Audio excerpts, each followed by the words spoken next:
हर हर महादेव, जय माता दी, राधे राधे।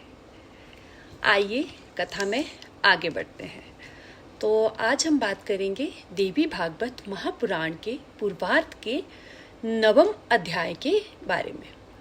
तो कथा को आगे बढ़ाते हुए सूत जी बोले कि जब देवी योग निद्रा ने भगवान विष्णु का शरीर त्यागा तो भगवान विष्णु जो है अंगड़ाई लेते हुए उठ खड़े हुए और जो भय से भयभीत थे ब्रह्मा जी उनसे पूछने लगे कि हे प्रभु, आपको क्या हुआ, आप इतना किससे डरे हुए हैं। तब ब्रह्मा जी ने जो है सारा हाल उनको बताया और कहा कि वो राक्षस जो है मुझे मारना चाहते हैं। तो विष्णु जी कहने लगे कि हे प्रभु, आप घबराइए मत, वो दोनों राक्षस मधु और कैटव अभी देखना थोड़ी ही देर में यहाँ पर आके जो है युद्ध के लिए खड़े हो जाएंगे।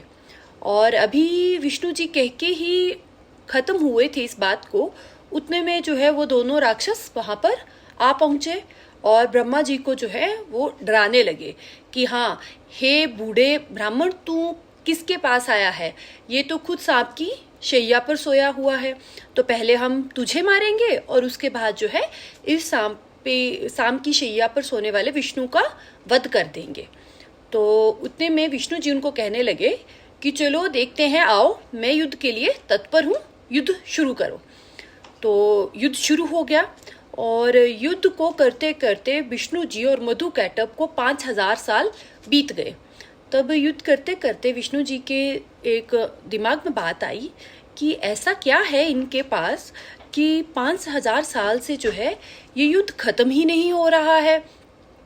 तब वो उन दोनों से कहने लगे कि एक काम करते हैं, तुम तो 2 भाई हो, बारी बारी से जो है विश्राम करके युद्ध कर रहे हो, तो मैं तो अकेला हूँ, तो ये तो नाइंसाफी है। तो मैं भी थोड़ी देर विश्राम कर लेता हूँ, उतनी देर तुम दोनों भी कर लो और उसके बाद जो है हम दोनों जो है फिर से हम लोग जो है युद्ध शुरू करेंगे।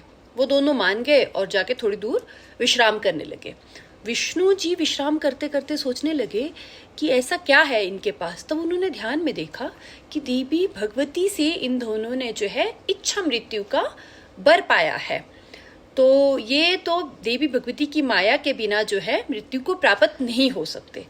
तब भगवान विष्णु ने देवी भगवती की प्रार्थना की, स्तुति की और उनसे जो है इसका हल मांगा। तब देवी भगवती ने कहा कि मैं कुछ समय के लिए इन पे जो है अपनी माया का जाल डाल दूंगी, तुम उस समय जो है इनका वध कर सकते हो। तो उसके बाद जो है विष्णु जी ने जब देवी से बात करके खत्म किया तो वो दोनों को बोला कि आओ युद्ध शुरू करते हैं, पर युद्ध शुरू करने से बेहतर है कि तुम मुझसे कुछ वर मांग लो, मैं तो भगवान हूं, मैं तुम्हें तुम्हारी इच्छा का वर दे दूंगा। पर उतने में देवी भगवती ने उन पे अपनी माया डाल दी और वो उल्टा भगवान विष्णु का कहने लगे कि तू हमसे वर मांग ले, तुझे जो चाहिए हम तुझे देंगे। तो भगवान विष्णु ने उनसे कहा, तो मैं चाहता हूं कि तुम दोनों की मृत्यु जो है मेरे हाथों हो। तो वो अपनी बातों में फंस गए उतने में।